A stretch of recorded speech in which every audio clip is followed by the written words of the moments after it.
Good evening, seekers of truth in the twilight. Welcome to the Mugen night story, where the whispers of history intertwine with the silent echoes of the human soul. Tonight, our gaze drifts back to a Gilded Age, to the resplendent halls of Versailles, a place synonymous with both ultimate power and exquisite confinement. Yet, our journey does not merely dwell on the visible splendors or the tragic fates of monarchs. Instead, we shall delve into a more intimate, a more unsettling paradox that has haunted humanity across all epochs. The tantalizing allure of liberty and the subtle, often unseen chains we forge for ourselves in its very pursuit. Imagine, if you will, the young Marie Antoinette arriving at the French court. A beacon of vibrancy, brimming with the promise of a new era. What boundless freedom she must have envisioned within those sprawling gardens, beneath those frescoed ceilings. Yet, as history so poignantly illustrates, she quickly found herself ensnared, not just by political machinations, but by an intricate web of courtly expectations, rigid etiquette, and the crushing weight of public scrutiny. Her life, for all its outward splendor, became a testament to a profound question. What is the true cost of freedom, and why do so many, when confronted with its vast, uncharted expanse, instinctively retreat into the familiar confines of a velvet cage? This evening, we embark on an exploration of one of the deepest currents within the human spirit. It is a current that pulls us towards autonomy, towards the unfettered expression of our individual will, yet simultaneously tugs us back, promising safety and belonging in the embrace of the collective. We stand at the precipice of a choice, a dilemma as old as civilization itself, to embrace the glorious yet terrifying vastness of true independence, or to yield to the seductive comfort of conformity. This is not merely a historical anecdote, nor a philosophical musing. This is a personal voyage for each of us, a mirror held up to our own desires, our own anxieties, our own enduring struggle with the double-edged sword of liberty. Are we truly seeking freedom, or are we merely seeking an escape from its profound, sometimes overwhelming demands? Consider, then, the daily life within those gilded walls. Versailles was not merely a palace, it was a universe unto itself, governed by an unseen yet omnipotent force, etiquette. Every gesture, every word, every entrance and exit was prescribed, a meticulously choreographed ballet of power and subservience. For the aristocracy, to be a part of this intricate dance was to exist. To deviate was to vanish into the shadows of irrelevance. The privilege of proximity to the monarch came at the steep price of absolute conformity. One might have had vast estates, immense wealth, and a title that echoed through generations, but true personal freedom, the liberty to act solely upon one's own desires, unburdened by the gaze of others, was an illusion.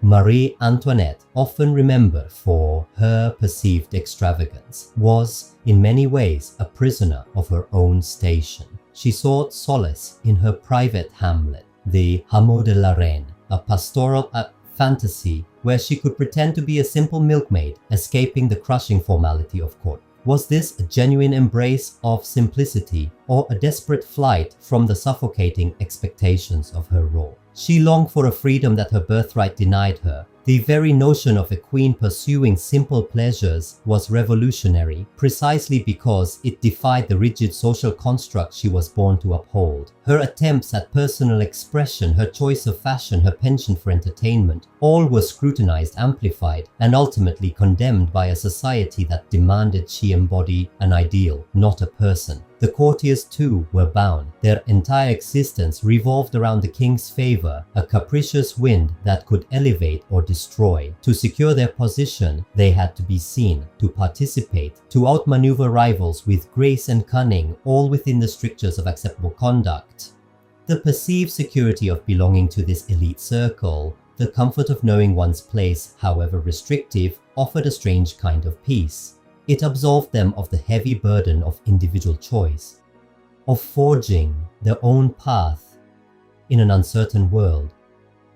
The rules were clear, the consequences of transgression understood.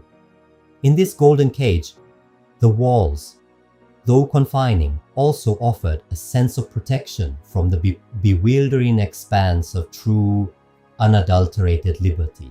It was a trade-off. Surrender a portion of your authentic self and in return receive a defined identity, a recognized status, and a shield against the existential void. A deeply personal current, is it not, that draws us to such collective security, even when it demands the sacrifice of our innermost promptings. It appears, does it not, that there is a fundamental human longing for both connection and autonomy, a delicate balance that often proves elusive. The grand narratives of history, like the French Revolution itself, often trumpet the triumph of liberty, the breaking of chains. Yet, what happens when those chains, however burdensome, also provide structure? What happens when the familiar weight of obligation is suddenly lifted, revealing an abyss of infinite possibility, an endless sea of choices where every decision carries the full weight of self-creation? The experience of true freedom, of standing utterly unmoored from external dictates and societal expectations, can be profoundly unsettling. It demands not just the capacity for choice, but the courage to bear the solitude that often accompanies it. To be truly free is to be solely responsible for one's destiny, to carve out meaning in a universe that offers no inherent script. This radical self-reliance, while intellectually celebrated, can evoke a deep-seated anxiety, a subtle disquiet that gnaws at the edges of our consciousness. We are, after all, fundamentally social creatures hardwired for belonging. When the ties that bind us, however constricting, are severed, we might initially rejoice, but soon the vastness of our newfound independence can feel less like liberation and more like an isolating void. It is at this juncture that a peculiar human tendency often manifests itself. Confronted with the daunting task of forging an entirely self-authored existence, many individuals, perhaps unconsciously, seek refuge in new forms of attachment. They willingly surrender aspects of their individual sovereignty to regain a sense of belonging, a defined identity, a clear set of rules. This retreat is not born of weakness, but often of a powerful, perhaps primal, need for security. It is an escape from the profound implications of absolute independence, a flight from the very responsibility that true liberty demands. We yearn to be free from something, oppression, poverty, injustice, but often recoil from the freedom to something, to create our values, to define our purpose, to stand alone in our convictions. The allure of the collective, whether a political ideology, a social movement, or a cultural trend, becomes a powerful siren song, promising to alleviate the burden of individual judgment and the inherent uncertainties of self-determination. It is a subtle shift, a quiet abdication, often cloaked in the language of unity or common purpose. Yet at its heart lies a profound reluctance to face the stark, beautiful, and terrifying mirror of one's own unadulterated will.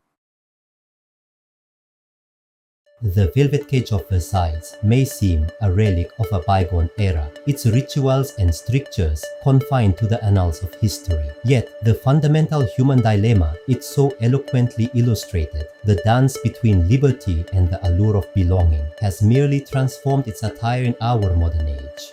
Today, the palace is often a glowing screen in our hands, and the courtly etiquette, the algorithms that govern our digital lives. Consider the phenomenon of social media.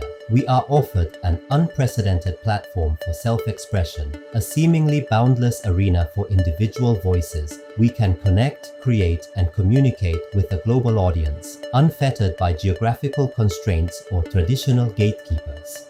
This, by all accounts, should be the zenith of personal freedom, an open marketplace of ideas and identities. Yet, what do we observe? A pervasive pressure to conform, to align with trending opinions, to curate a persona that garners the most likes and positive reactions. The fear of ostracism, of being cancelled or simply ignored, often overrides the impulse for genuine, unvarnished self-expression. We willingly submit to the digital crowd's unspoken rules, shaping our thoughts and actions to fit a predefined mold, sacrificing authenticity for affirmation. The algorithms, in their benevolent wisdom, offer us what they believe we want to see, creating echo chambers that reinforce existing beliefs and shield us from challenging perspectives. This too is a form of gilded confinement, a comfortable bubble where the demanding work of independent thought is gently but firmly discouraged. The sheer volume of choices in contemporary society too can paradoxically diminish our sense of true agency. From countless career paths to an infinite array of consumer goods, we are ostensibly free to choose anything. But this abundance often leads to decision fatigue, a paralyzing apprehension that we might make the wrong choice, that a better option always lurks just beyond our grasp. The responsibility for making optimal decisions in a world of endless possibilities can become an unbearable weight. And so, we often defer. We follow the recommendations of influencers, the crowdsourced wisdom of online reviews, or the comfort of established norms. We seek external validation for our choices, allowing others to guide us, effectively outsourcing the very act of self-determination that defines true liberty. We embrace the illusion of choice while subtly relinquishing the substance of it. The modern echo chamber, the trending hashtag, the viral challenge, these are our contemporary courtly rituals, offering the soothing balm of belonging at the cost of genuine intellectual independence. Is this freedom, or merely a sophisticated adaptation of the same ancient impulse to escape the solitary burden of true choice?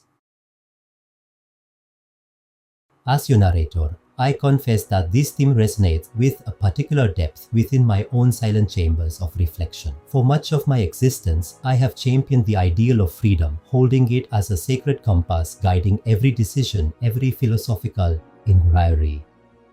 The unfettered spirit, the sovereign self, these were the pillars upon which I sought to construct a life of purpose and authenticity.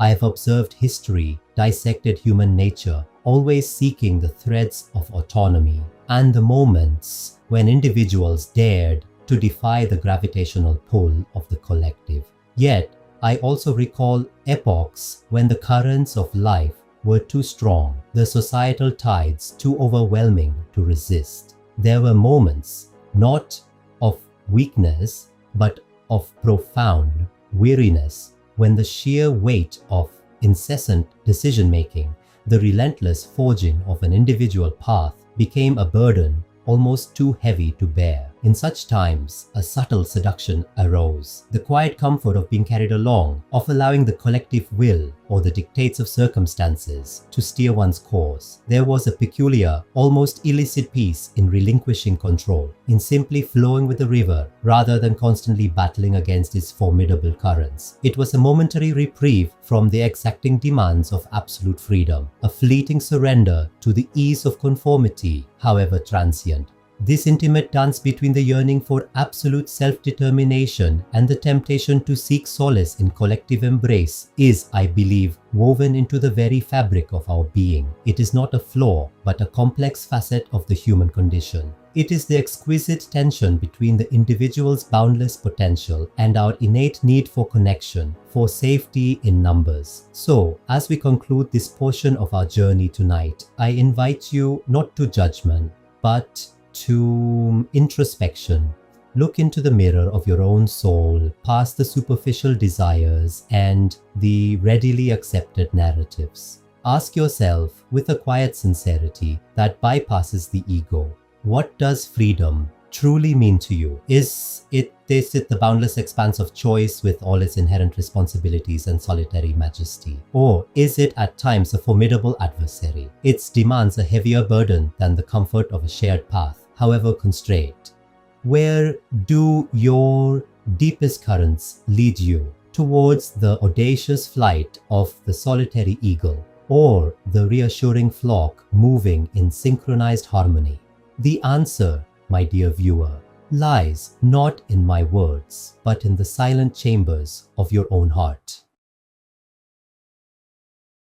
As the moon climbs higher, and casts longer shadows across our mental landscape, we are left with a lingering question, one that whispers from the opulent past and echoes through our hyper-connected present. The cost of freedom is not merely the struggle to attain it, but often the profound discomfort of living with its consequences. We are driven by a primal urge to belong, to find safety in numbers, to mitigate the chilling solitude of true independence. This urge, deeply ingrained, often leads us to trade a boundless horizon for a familiar perimeter, an unwritten destiny for a predefined narrative. The chains we speak of tonight are rarely forged of iron or enforced by visible guards. They are far more insidious, woven from expectation, validation, and the subtle, seductive promise of ease. They are spun from the threads of what we believe others want from us, what society deems acceptable, and what our own internal hesitation project onto the vast canvas of possibility. They are the unseen tethers that bind us, even when we believe ourselves most liberated. So, I leave you with this thought as the Mugen Knight story draws to a close for this evening. The true test of your liberty lies not in the absence of external constraints, but in your willingness to confront the internal ones. Are you truly navigating your own course, or are you merely adrift on a current of collective comfort, mistaking its flow for your own volition? The night is long, and the chambers of the mind are deep. May your journey through them be one of unflinching honesty. Until next time, when the unseen forces of human nature once again beckon us into the dreamlike tapestry of reality, may your reflections be profound and your spirit truly free.